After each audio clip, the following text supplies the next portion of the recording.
So good morning, Kaleidoscope cohort. It's so good to be back with you. Helen and I were at a rap training the last 3 days. We weren't, trying to stay away. We just needed to conduct that, but it's so good to be back. Um, when Renee comes back, we'll make sure to also thank her for holding it down. So we're really grateful for Renee. We're gonna jump right into it for today's. So today is gonna work. Right now, I'm going to facilitate the exam prep, and then Helen is going to moderate the exam prep alumni panel. And that is a very powerful time because you get people just like yourselves who went through the process and took the exam, and so that way you can kind of get an opportunity in real time of what the journey is like. And then we're just going to wrap it up and then get you all ready for graduation. And so we're going to go right into it. With that being said, let's jump into and everything that you need. And I'll come back to the resources in a second. Is in your student portal as well as for exam prep. So today's exam prep is going to be a bunch of resources. And so let's get right into it. So this is the question we're going to, well, before we get into that, here's a quote just to kind of keep us thinking about the journey. And so it states, you cannot enslave a mind that knows itself, that values itself, that understands itself. So, right. So this is the whole idea of CAPS. We go inward in order to be able to go outward. And so the better we are with ourselves inwardly, then that will help us to obviously be productive in the world, but also help other people. So this is the question we're going to focus in right now. In a moment, you're going to go into breakout rooms. You have 5 minutes to check in, like really how you're doing today, but most importantly, really how are you feeling about taking the exam? And the kicker is always the why, right? Why are you feeling a certain way? And if you are anxious or uncertain or stressed about it, that's natural, right? So an opportunity for us, for all of you, just to chat a little bit about how you're really feeling about taking the exam. Okay, so let me prep up these breakout rooms real quick. And can someone unmute themselves and just in your own words, repeat what you're going to do for the next 5 minutes in your breakout rooms? Please, por favor. We're going to talk about how we truly feel about the exam in our hearts, and then explain and search for the reasons why we have those fears or confidences. Beautifully stated. Thank you for that. Oh, you said it better than I did. All right, let's talk about this. We don't have to use all 5 minutes, but I would like to give some time if anyone would like to express kind of where you're at. I heard some really great and honest conversation. Daniel, start it off. Thank you. Well, my group was pretty cool. I had Heaven and John, I think. Was it John? Correct me if I'm wrong, bro. Yeah, Sorry. for sure. Sorry. But yeah, we're pretty much confident, Heaven mentioned that she's been taking like little practice quizzes. She's been scoring pretty good. John also very confident.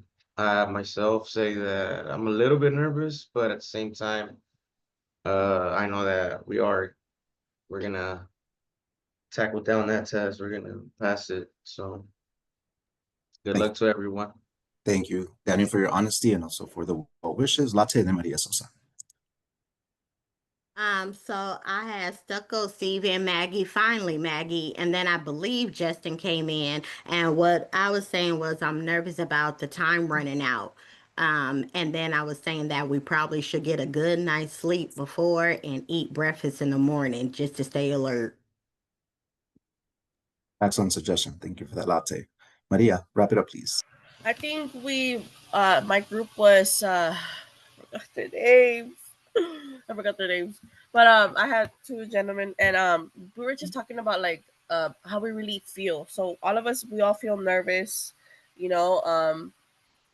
We all feel nervous, and this is something that obviously we were honest with each other, and we're like, okay, well, we didn't study, but we're gonna study. You know what I mean? And let's just have that confidence of wanting to pass the test. And I was just telling them, like, just to be real quick, I was just telling them like, okay, so what would happen if we didn't pass the test? Like, I'm the type of person that will give up easily and be like, you know what, f this. Sorry for my cuss. But there's other people that maybe it gives them the motivation to strive for, like, okay, you know what, I'm gonna keep on doing it until I get it. So the fact that I asked them that question, but we're all positive, we're all talk to each other, and we told each other, you know what, we are gonna pass it. So as long as we stay positive and do what we gotta do, and that's it. Once again, thank you for that real reflection, Maria, as well. So once again, thank you for the honesty. If there's a mixture of confidence and also animosity towards this, that's natural. That's part of the journey. What we're going to do today is kind of work through some of the logistical aspects, but you're going to have another breakout room section where you kind of get to dissect, practicing these questions and cultivating them. So let's get through some more information, and then we're gonna go through this. All right. So here we go. So for today's agenda, we're going to cover some logistical aspects, and I'm going to refer back to the actual CalMesa study prep guide, which is really essential, and then talk about your options in terms of whether you're taking it in person or if you're taking it online and what that means for you. And then we kind of already started discussing techniques for studying and preparation, and also other studying or preparation techniques like Latte mentioned, just making sure you eat well, you're prepared in that way as well. Okay. So this is kind of the rundown, right? When you take the exam itself, it is 120 questions, multiple choice, A, B, C, D, right? There are 3 levels of difficulty. You'll know you'll know if it's a level 1 in terms of easiness because there'll only be 1 sentence in the question. Level 2, there'll be 2 sentences, and then level 3, 3 or more sentences. So once you kind of see the amount of information, you'll kind of get an idea of how difficult it is. And I just realized that I need to turn off my timer. Give me 1 second. Sorry, here you go. Along those lines, since you have 2.5 hours, if you do not ask for an accommodation, which we'll get to in a moment, for extended time, which you'll need to go through a doctor and get a note and fulfill that information, it averages out to about 90 seconds per question, right? So there is obviously a time crunch there. But once again, depending on the level of difficulty, some questions will be easier to respond to, some will be a little more challenging. I will tell you this from taking it and just from hearing other alumni, the key is to remember the instructions ask you what is the best answer choice, not the only, the best.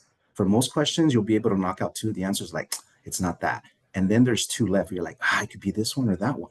Right? And this is where the acronym PICS comes in. Can someone please remind us, unmute yourself. What does PICS stand for? P-I-C-S.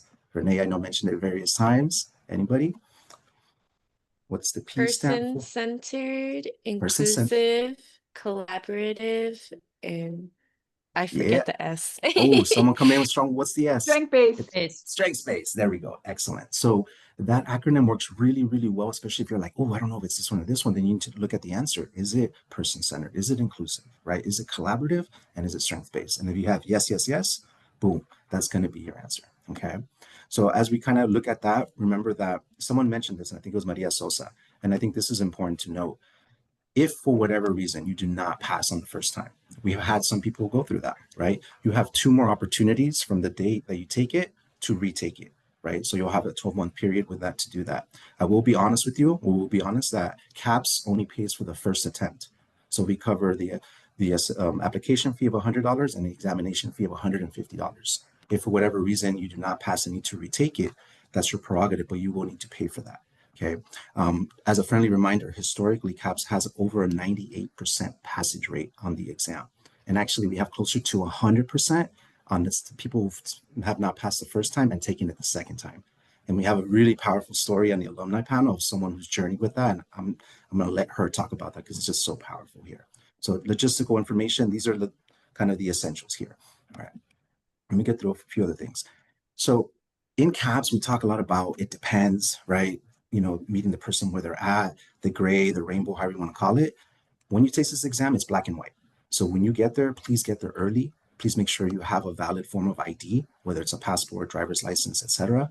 Make sure that you know where you're going, and know that you have to follow all of their policies. So we did have a student once who, just went outside of the building. And then by the time they came back, they were no longer allowed to take the exam because that's one of their policies. You can't leave. Right. So keep this in mind that what's being expected of you is essential here because it is a standardized test. Okay. Now, the test prep guide. Okay. So let me do this. I'm going to put it in the chat one more time. I know we've given it to you. I just want to make sure for today's class because you're actually going to need it for the breakout room activity. Okay. So here is the test prep guide that I'm going to be referencing now for a little bit. And then I'm also going to provide a link in a little bit. Okay. So when you log on to, here's the other thing I need to give to you right now, in case some of you actually want to go on to the website. Okay. So between the study prep guide and the link I'm about to put in the chat, these are your two resources. So if anyone, raise your hand if you've actually created an account for your exam out of curiosity. Has anyone created? Okay, so some of you have. Okay, cool. So steps 1 and 2, by the way, step 1, you create an account. Step 2, you watch the introductory video. And by the way, you cannot be switching tabs or it doesn't count. Those 2 you can do on your own. Steps 3 through 7, that's what you're going to need us. And just as a clear indicator, like we do not hand out codes until like you've been cleared, like your attendance is verified, your assignments are verified, all of that. And so after graduation, you know, Georgie, you can kindly request as needed, but it's after everything's been verified. Daniel, did you have a question or a comment? Yeah, is that the one where we had to stop at step 4? Yes, All right. exactly. That's the one. Yeah, there's 8 steps total. But in regards to where you're at right now, it's step 1 and 2 you can do on your own. Okay, so when you actually go to your CalMesa account, it's going to look like this. Daniel talked about step 4. Notice how here it says step 1, you create an account. Step 2, you watch this video. By the way, where it says underneath you to watch the video here, that's what you'll go to access the video. Okay, so keep in mind that there's a lot of back and forth with CalMesa per each step, and you'll get a confirmation email as well to let you know where you're at. Okay, along those lines, there are documents that you're going to need. So you're going to need either a driver's license or an ID. You're going to need either a high school diploma or GED, and you're going to need your certificate of completion from CAPS. Those are the 3 documents you'll need starting on step 3 to move forward, right? The codes that Georgie will email you, right, will come after the fact, after you upload your documents. Evie, did you have a question or a comment? So transcripts also work, right?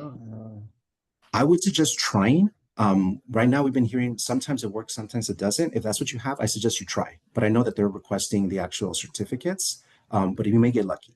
So that would be my initial response. That's a good question. Jess, and then Doug, if you have a question. So for the requirement for the educational part, would a college degree work? Oh yeah, definitely. Yeah, because it's minimum GED, high school diploma. Obviously, if you completed another degree, you complete that Carlos, step. I just wanted to say Hey, I Karen. actually I submitted my transcripts because I'm 1 class away from my degree. Okay. And so I think that's what I was instructed to do. So Yeah, if it works, it works. Yeah, definitely. So we'll definitely try something instead of not trying anything. And thank you for that, Kara. All right, so moving right along, this is the email you want to get. This is the email you'll get on step 7. So once you've like submitted all your documents, you've paid both of your fees with the codes, step 7, you get an email that has this long HRPSS room number. That's what you're going to need because the last step to register to take the exam is going to be on the Pearson website, not on CalMesa. And that's when you'll be able to like put in your address, you'll find your closest locations, you look at availability, if you want to do it in person, or you look at the information to do it online, if remotely where you choose to. I will be clear on this. If you choose to take it at home or at work or anywhere but a testing center, if anything goes awry, it doesn't work out well, the responsibility lies on you, right? So just keep that in mind. Like they will scan your room, you'll be responsible for your Wi-Fi connection, all of these things. I just want to make that very, very clear. Okay. This is important too. And by the way, all of these files are in the student portal. There's like 10 of them under exam prep. If you believe you will need to apply for an accommodation, please do so. The idea that we have, it's better to have an accommodation and not need it than to need the accommodation and not have it, right? And I'll give you an example. I have a friend who took it recently, and she struggles with time blindness. So for her, 5 hours could be 5 minutes. And so she applied for the accommodation. She went for her doctor, got it signed, and then submitted it to CalMesa. When she took the exam, she actually didn't end up taking more than 2.5 hours. But that there wasn't that additional stress, that she didn't have that extra time, right? And so that's what I mean in terms of use it. There's nothing, right? There's nothing negative about needing it and using it. Bless you. So as we move forward, something to keep in mind here are, and this is kind of going back. Oh, sorry, Cara, did you have a question or comment? yeah, I did have a question related to that. Like, I wonder if my doctor could email my note like directly to them. That is a great question. I would suggest to look through the actual exam prep guide, because I know it says it in there. I don't remember right now, Carol, but I know it'll tell you there, because I know you need to submit it. Whether it's you or your doctor, that's actually something good to follow up on as well. And in the test guide, you said? In the prep Yes. guide, this one? Yeah, Exactly. cool. Yeah. Thank you. got it. You're welcome.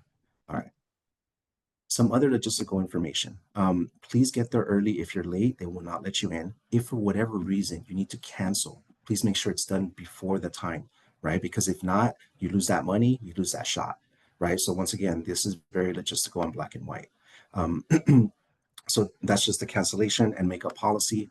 And then remember that you're the one who gets to decide when you take the exam. We don't tell you that. What we recommend is you take it sooner than later because of this concept of diminishing effect, right? Is that the longer you wait, the knowledge isn't as fresh, right? And so it gets a little bit harder, but it doesn't necessarily go away. And you'll hear that in the alumni panel shortly. Okay. So how do you study and why? All right. Let's talk about this a little bit. I'm going to put a few minutes on the clock. Think about how you study and prepare for an exam. How do you study and why? Would anyone be willing to unmute themselves and share with us? Go ahead, Carl. So the way I took actually a class, a tutoring class, which helped me learn, because if you teach somebody else, you learn something like way better. And so what I do is I always scan information first. I had a professor tell me one time, and that you should never read a book cover to cover, a textbook. I'm not saying, I didn't mean to, I'm going to read this cover to cover, but in the instance of like just studying in general, I always read, I go to the back of the chapter and I look at the questions, the summarized questions, and then I read, and then I go through and scan. And I think that's an important, sorry, I'm having a hard time. I'm not even awake yet. Then I'm prepared to pick out the information as I'm going through the chapter. That's just one way. Awesome. That's your way. Thank you for that. Jess, you're up, and then followed by Haley and then Evie. Something that helps us prepare for an exam, right? Something that helps me is whatever I learn, informing somebody what I learned and trying to reiterate it in my own words because it helps me retain the information in my own way. So that it makes sense to you. Thank you for that. All right. Evie, you're up. So I learned this in college. When I was in college, it's called the Pomodoro technique, where you study and you study for 25 minutes, you take a short break, like 5 minutes, then you study for 25 minutes more, then you take the other short break, and after four, like it's called Pomodoro because it's like the breaks like separate your study time, so you're not like forcing it, but you're also like taking breaks so you can retain information more. And I find it helpful because like you have a set time when you can take a break, and you have like it's focused. You're not like doing you can set a timer to like when to start your break time, then go back into it. So you're just like kind of guided and stuff. I like studying that way because it helps me retain information. I'm not like punishing myself by studying like all day. Like you can take a break. It's okay. That's better to take a break. Yes. So yeah, and I've learned a similar concept with spaced repetition, right? You chunk and chew, you get a little bit, give yourself a break, and then instead of powering all the way through. So thank you for that, Haley. Evie, wrap it up. So there's this cute little tip that I saw online, which I don't know like for certain the efficacy, but I think it's worked for me. It's probably good if you have like an attention deficit type of deal or a kinetic affinity, but like basically taking notes while you're listening or reading isn't necessarily the most effective because you're doing two at once. And you're just hyperfix or like focusing. But if you they say if you take your left hand and pretend to take notes at least, then you get the stimulation and then your attention is able to focus more because your brain is activated because you're using a different part of your body to do a normal function. Yeah, that's awesome. Thank you for sharing that. And this is what I love about the collective consciousness, y'all. Like we share, and I'm learning as well, or relearning, right? Or sometimes what's even harder is unlearning certain things that did not work well for me. So thank you all for have shared. So this is what I get excited about. Hopefully they trust the process a little bit here. Okay, so this is what we're going to do next. You're going to go back into your breakout rooms and you're going to use the CalMesa test prep guide that I put in the chat earlier today. And you're going to focus on, you're going to be divided into 8 groups, which are, and I apologize for scanning because it's going to get blurry for a second. So when you go to page 10, this always hurts my eyes. So starting on page 10, you're going to see the examination blueprint. I kid you not, I printed this out. I even wrote it by hand. I'll be real with you. I'm a note taker. And I looked at key terms, keywords. Those keywords do pop up. So in a moment, you'll be separated into 8 breakout rooms. If you're on room 1, your administrative responsibilities. Room 2, behavioral health foundations. Room 3, interpersonal skills. Room 4 will be recovery support. Room 5 will be advocacy. Room 6 will be community inclusion. Room 7, resource linkage, and room 8 is going to be crisis management. Now, notice that these are the 8 sections. It also tells you how many questions will be on the exam per category, right, percentage-wise, but also per substandard. Evie, did you have a question or a comment? I was just gonna say, could you name the breakout rooms after the thing? I did actually. I got you. No, you thank you. That's why I was like, if you saw me multitasking, my eyes doing this, is because I wanted to name them. Yeah, Steven, go ahead. I think I saw your hand. No? Okay. Yeah. How long will we have access to this site after the class is over?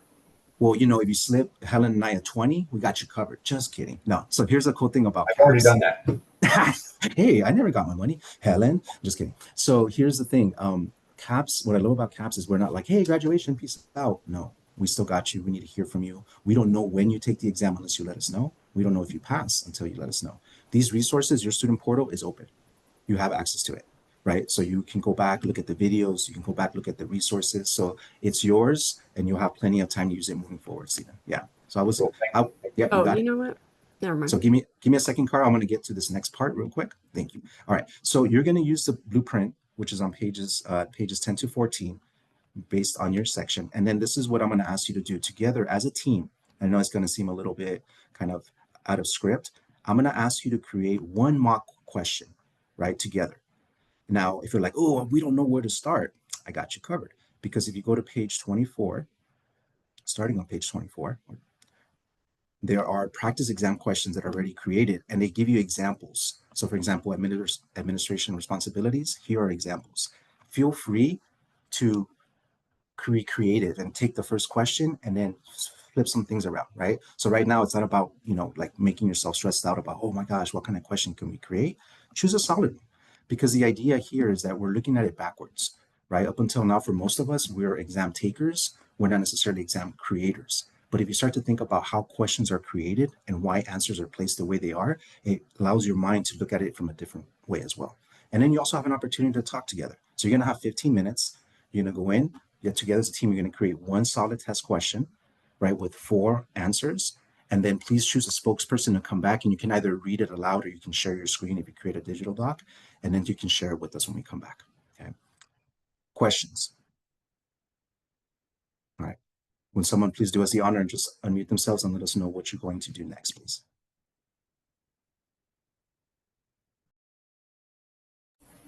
Okay, we're going to be, each group will be assigned one, and group 1 will be in administrative responsibilities and everything.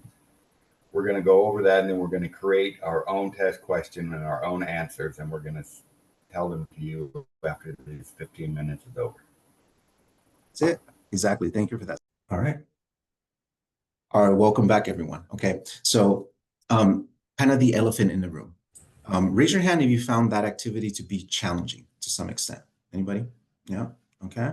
Raise your hand if you found it to be like kind of challenging, like, oh, it was kind of so-so. And raise your hand if you found it easy, like, oh, this is actually something that, okay, cool. So it was, if you were a little bit frustrated or it's a little bit too much, that was intentional.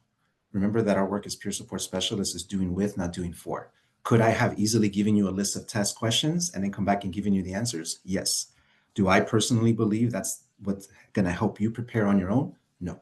Right. And so purposely going back to the source and deconstructing.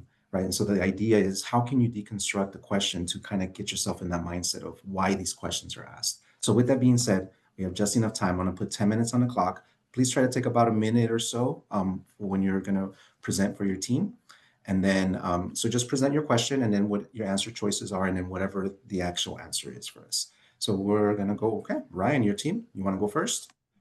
Sure. All right. So Ryan, just to reiterate, you are part of team 2, Behavioral Health Foundations. Go ahead, sir. Behavioral health and addictions. Okay. We were able to complete 2 questions. Choose one. Choose one, please. With the Choose answer one. You choice. get. What is the main purpose of the harm reduction model and in managing substance use challenges?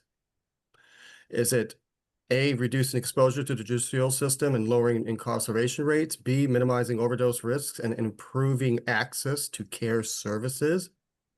C, promoting community engagement and strengthening relationships? Or D, boosting self-confidence and encouraging self-assessment? And then could you repeat the question one more time, Ryan, please, and then tell Yeah. us the answer? Repeat the question? Sure. So it was, what is the main purpose of the harm reduction model in managing substance use challenges? And then the answer is the appropriate answer or the best answer? That would have been, we had said B. Which is what is the answer? Minimizing overdose risks and improving access to care services. Harm reduction in action. Thank you, team 2. Do we have another volunteer to go? If not, I can just start calling. Thank you, AI. Daniel. All right, Daniel, you're up, and you were in team 8, crisis manager. Go ahead, Daniel. Question and answer. We have got crisis management. Our group, we answered all 4 questions. We answered them correctly. We feel pretty good about it, but do you want me to choose one of the questions? Yes, just choose one of the questions and then So, the answer choices. I think the one that was a little bit for us was, what would the peer support specialist do to assist a consumer who is experiencing a behavioral health crisis? The options were call the crisis line in the presence of a consumer, tell the consumer to calm down and things may not be that bad, and schedule an appointment to discuss their mental health challenges. And then can you repeat the question one more time and tell us what the best What answer would the is? peer support specialist do to assist a consumer who is experiencing a behavioral health crisis? We chose A, call the crisis line in the presence of the consumer. Together, working with, right? Yeah, picks. Thank you for that. We're not Daniel, able to schedule an appointment with them because we are not doctors. We are not able to diagnose. We're not able to. Scope of practice. Well done. All right, John, and then Mars. So, and then John, you are in team 4, recovery support. Question and answer first, sir. Awesome. Yeah, we made a question for ourselves. The question is, which of the following best describes the unique role of a peer support specialist compared to a clinical provider in supporting recovery? A, peer support specialists diagnose conditions and prescribe coping strategies to guide recovery. B, peer support specialists focus on person-centered, destigmatizing support through shared lived experience rather than clinical treatment. C, peer support specialists provide harm reduction services by replacing traditional behavioral health models with new practices. Or D, peer support specialists primarily deliver evidence-based therapy sessions and document clinical progress. Awesome. And you can tell us what's the best answer choice for your question. The correct answer, the best answer is B, peer support specialists focus on person-centered, destigmatizing support through shared lived experience rather than any clinical treatment. Thank you for scope of practice. Well done. Thank you, John, and your team. Mars, you're up next. And Mars, you are resource linkage, team 7. Go ahead. My sound engineer is gonna mute himself for a second. Okay, so team 7, we had resource and linkage, and we had 1, 2, 3, like 4 questions. And you want me to choose just one, right? Yes, just one, Yeah, and then okay. the answers. I'm gonna choose number 27 because that's how many times I said the F word today. A consumer has been struggling with substance use disorder and is ready to become sober. What action would the peer support specialist take to encourage the consumer? A, share the 12-step programs as ideal for recovery. B, advise the consumer to stop all substances immediately. C, provide the consumer with information on available recovery resources. And we chose C, provide the consumer with information or available recovery resources because we do not force or judge. We empower with the choices and information. Well done. Thank you, Mars and team 7 for resource linkage. David, you're up. Oh, you didn't ask us for the question that we made up. Yes, I know. And just because I'm short for time, but I wanted to focus on the answer. Thank you for that. Team 6, community inclusion. Go ahead, David. Okay, so our question was, a consumer shows concern about meeting homework deadlines placed by their teacher and their counselor's indifference towards the consumer's needs for accommodations. How can the peer support specialist assist the consumer with navigating the school's expectations? Do I read all of the options or just the answer? You know what? For the sake of time, just the appropriate answer choice. So the answer would be assist the consumer in arranging a meeting with both parties to discuss the need for accommodations. Doing with PICS. Thank you, David, and thank you for that. I believe we have two more teams. Let's see. Did recovery support go? Team 4, Kara, Maria, Stucco? Jonathan was in our group. We Oh, were Jonathan in, was in your group. Oh, Yeah. that's right, because he left. Okay. Thank I'm you. just trying to remember which two. How about admin responsibilities? Alex, Bernie, Frankie. This was a big team. Nicholas and Paulo. Yeah, I got it. So you recently helped a member get linkage to a food bank, and as a thank you, the member drops off a bouquet of flowers at your office. A, do you accept the gift? B, thank the client for the gift, but do not accept the gift. C, ignore them. D, tell the client you can't accept because of policy. We went with B, you thank the client for the gift, but let them know that you cannot accept the gift. Better be safe than sorry. And then remember, in the field, your organization dictates that, but on the exam, it is very black and white. So thank you, Bernie, and your team for acknowledging that. Evie, you're up. Hey, so my group mainly focused on the creating a question aspect of it. I know we did talk about one of the questions where one of them threw us off, where it was asking us if a member asks you to take them to buy clothes, and the initial response was, no, I don't really know them, or like, what if I'm not comfortable with that, this or that.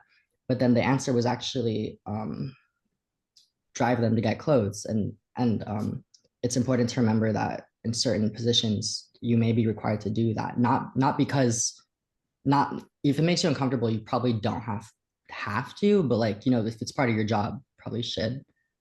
Right. And thank you for that, for reminding us that there's certain things that we may not be as comfortable with, right? But in terms of support, that is the support that we would provide for a peer, right? Getting them to get their clothes, especially if they need it for an interview or just for their day-to-day life. Thank you for that, Evie.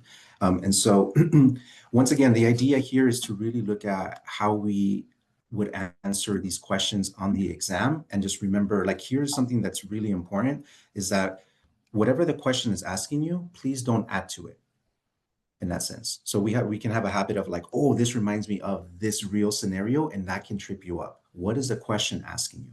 And then what are the actual answer choices? That's all you need to know for that part, right? And then that'll help you simplify. Because remember, CAPS, the beauty of CAPS is that we help you to excel in the exam, and equally, if not more importantly, to actually thrive in the field in reality, right? Which can be very different things. So thank you so much for being open to the process. You have the test prep guide. You have all of the practice resources that are on Student Portal. They're not going to get locked up. And, once you're done with graduation, they're there for you. The videos, please refer to that. Reach out to your student supporters as well.